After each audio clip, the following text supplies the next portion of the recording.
Hi dears, creative vibes with Sandhya എന്ന YouTube ചാനലിലേക്ക് എല്ലാവർക്കും സ്വാഗതം. ഞാൻ സന്ധ്യ. അപ്പോൾ ഇന്ന് ഉണ്ടാക്കുന്നത് വളരെ ഈസി ആയിട്ട് ഉണ്ടാക്കാൻ പറ്റുന്ന നല്ല ഒരു റെസിപ്പിയുമായിട്ടാണ് ഞാൻ വന്നിരിക്കുന്നത്. ഇത് നമ്മൾ കപ്പലണ്ടി വെച്ചിട്ടാണ് ഉണ്ടാക്കുന്നത്. മസാല കപ്പലണ്ടിയാണ് കേട്ടോ. അപ്പോൾ നമുക്ക് എളുപ്പത്തിൽ ഉണ്ടാക്കിയെടുക്കാനായിട്ട് പറ്റും. നമ്മൾ സാധാരണ കപ്പലണ്ടിയൊക്കെ ഇങ്ങനെയുള്ള കപ്പലണ്ടിയൊക്കെ കടകളിൽ നിന്നാണല്ലേ വാങ്ങാറ്. അപ്പോൾ നമുക്ക് വീട്ടിൽ തന്നെ എളുപ്പത്തിൽ ഉണ്ടാക്കിയെടുക്കാനായിട്ട് പറ്റും. അപ്പോൾ എല്ലാവരും ഒന്ന് ട്രൈ ചെയ്ത് നോക്കുക. അപ്പോൾ വീഡിയോയിലേക്ക് പോകാം.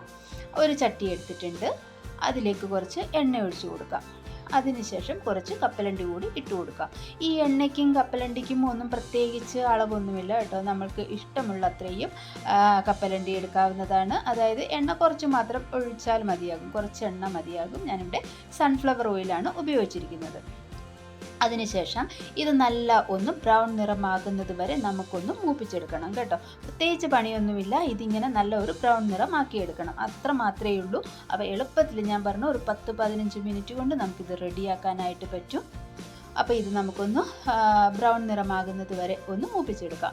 അതിന് മുന്നായിട്ട് എൻ്റെ വീഡിയോ ഇഷ്ടമാവുകയാണെങ്കിൽ നിങ്ങൾ എൻ്റെ ചാനലൊന്ന് സബ്സ്ക്രൈബ് ചെയ്ത് എന്നെ ഒന്ന് സപ്പോർട്ട് ചെയ്യണം. അതായത് ഞാൻ 100% എനിക്ക് നല്ല അതെന്ന് തോന്നുന്ന വീഡിയോ മാത്രമാണ് ഞാൻ ഷെയർ ചെയ്യാറുള്ളത്. അപ്പോൾ നിങ്ങൾ ഉണ്ടാക്കി നോക്കുമ്പോൾ നിങ്ങൾക്ക് മനസ്സിലാകും എല്ലാം നല്ല എനിക്ക് സാറ്റിസ്ഫാക്ഷൻ കിട്ടുന്ന വീഡിയോസ് മാത്രമാണ്, നല്ല ഫുഡ് റെസിപ്പീസാണ് ഞാൻ നിങ്ങളുമായിട്ട് ഷെയർ ചെയ്യുന്നത് കേട്ടോ. അപ്പോൾ എല്ലാവരും ഒന്ന് ട്രൈ ചെയ്ത് നോക്കണം, എന്നെ സപ്പോർട്ട് ചെയ്യണം.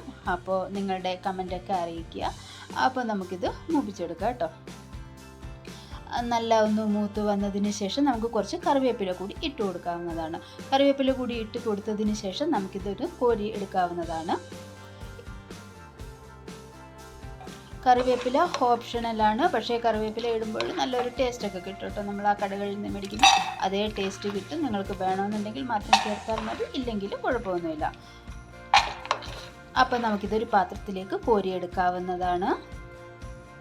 കോരിയെടുത്തതിന് ശേഷം ഞാൻ ഈ പറയുന്ന പൊടികളൊക്കെ ചൂടോടുകൂടി തന്നെ ഇതിലേക്ക് ചേർത്ത് കൊടുക്കുക കേട്ടോ. എല്ലാം കോരി എടുത്തിട്ടുണ്ട്. അതിനുശേഷം നമുക്ക് മുളക് പൊടി ചേർത്ത് കൊടുക്കാം. 1 സ്പൂണ് മുളക് പൊടി ഞാനിവിടെ ചേർത്ത് കൊടുക്കുന്നുണ്ട്. കുറച്ച് ഉപ്പ് കൂടി ഇട്ട് കൊടുക്കുന്നുണ്ട്. 1/4 ടീസ്പൂൺ കായപ്പൊടി കൂടി ചേർത്ത് കൊടുക്കുന്നുണ്ട്. മുളക് പൊടിയും ഉപ്പും കുറച്ച് മുന്നിട്ട് തന്നെ നിൽക്കണം കേട്ടോ. ഉപ്പ് കുറച്ച് മുന്നിട്ട് നിൽക്കണം. മുളക് പൊടി നമ്മളുടെ ആവശ്യാനുസരണം മാത്രം ഇട്ടാൽ മതി. പക്ഷേ മസാല കപ്പലണ്ടി അല്ലേ, അപ്പോൾ കുറച്ച് മുളക് പൊടി ഉപ്പും ഒക്കെ കുറച്ച് കൂടി നിൽക്കുമ്പോൾ ഒരു നല്ല ടേസ്റ്റാണ് കിട്ടുക കേട്ടോ. അപ്പോൾ അതിന് വേണ്ടിയിട്ടാണ്. അപ്പോൾ ഇത്രയേ ഉള്ളൂ. ഇത് നല്ലതായിട്ടൊന്ന് മിക്സ് ചെയ്ത് എടുക്കണം. ഇത് ചൂടോടുകൂടി തന്നെ നമ്മൾ ഈ പൊടികളെല്ലാം ചേർത്തൊന്ന് മിക്സ് ചെയ്യണം കേട്ടോ. എന്നാലേ ആ ഒരു ടേസ്റ്റ് കിട്ടുള്ളൂ. ഇത് തണുത്തതിന് ശേഷം നമുക്ക് ഉപയോഗിക്കാവുന്നതാണ്. അപ്പോൾ ഇത്രയേ ഉള്ളൂ. വളരെ ടേസ്റ്റി ആയിട്ട് ഉണ്ടാക്കാൻ പറ്റുന്ന, നല്ല ഈസി ആയിട്ട് ഉണ്ടാക്കാൻ പറ്റുന്ന നല്ലൊരു റെസിപ്പിയാണ്. അപ്പോൾ ഇനിയും നല്ല നല്ല റെസിപ്പിയുമായിട്ട് വീണ്ടും കാണുന്നത് വരേക്കും ബൈ ബൈ.